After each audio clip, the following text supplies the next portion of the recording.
Hello there, Grumpy Old Fart here. I'm doing a UFO legend video on a man who could be considered the premier insider when it comes to the Roswell UFO crash.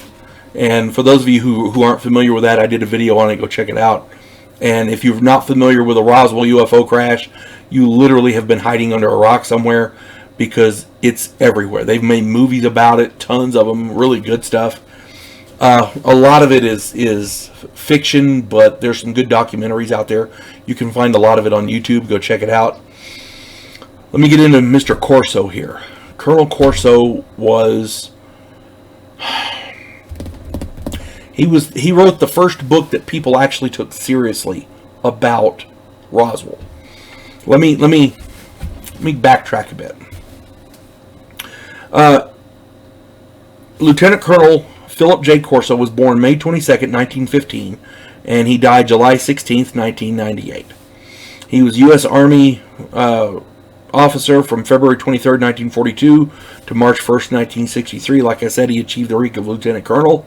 He was in Army intelligence in Europe during World War II. In 1945, he arranged for safe passage of 10,000 Jewish refugees from Rome to Palestine. During the Korean War, during the Korean War, he was an intelligence officer under General Douglas MacArthur. And in that capacity, he investigated North Korean POW camps and the numbers of POWs at each one. In 1992, he testified at the hearings of the Senate Select Subcommittee on POW MIA affairs. From 1953 to 1957, he was Eisenhower's He was on Eisenhower's National Security Council. So he had a lot of inside information. From 1961 on, he was a chief of the Pentagon Foreign Technology Desk. Let me get that right. Foreign Technology Desk. And as I understand it, a lot of times when they would get UFO debris, they would label it foreign technology to hide it. So this may have been what he saw in his capacity at the Pentagon. Now, he co-authored a book titled The Day After Roswell. This was the first book people got real serious about what happened at Roswell. He detailed a lot of information. For example, he claimed that he stewarded ET artifacts, extraterrestrial artifacts, from the 1947 Roswell UFO crash. In other words, they picked up debris.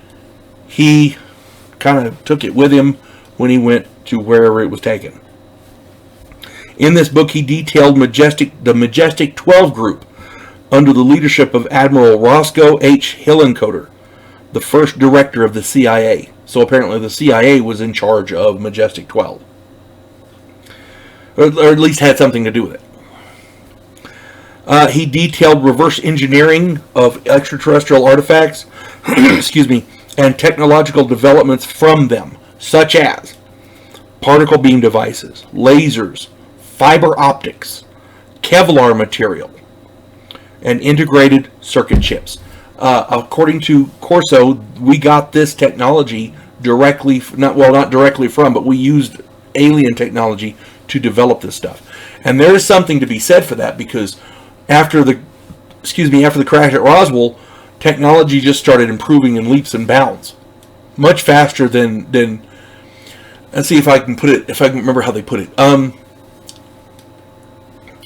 Until it took from what was it, 800 years or so to develop rifles from the arquebuy. Okay, if I remember correctly. I may be getting my dates wrong here. But it took a long time to develop rifled rifles, with the spiraling grooves inside, the rifling inside the barrel, from arquebus, which is the old handheld, light the fuse and aim it until it goes off thing. It took something like 800 years for that, okay, roughly. We went from horse and buggy to the airplane in 5 years, 5 to 10, 12, 15 years, whatever it was. Okay. We went from airplanes, the biplane, to the moon in something like 80 years. You see what I'm saying? Technology's progressed big time.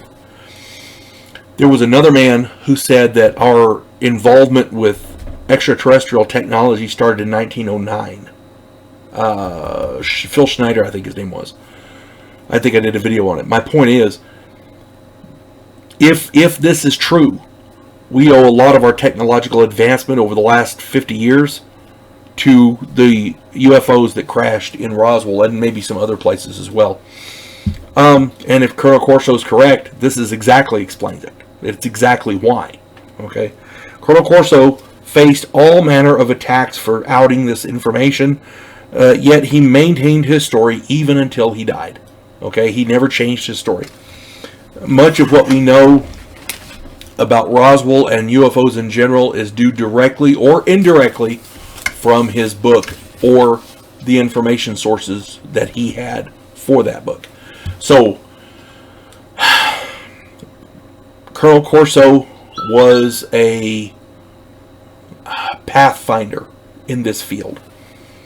He beat the path so others could follow. Okay? And for that, Colonel Corso, we honor your memory. You folks have a good day. God bless one and all.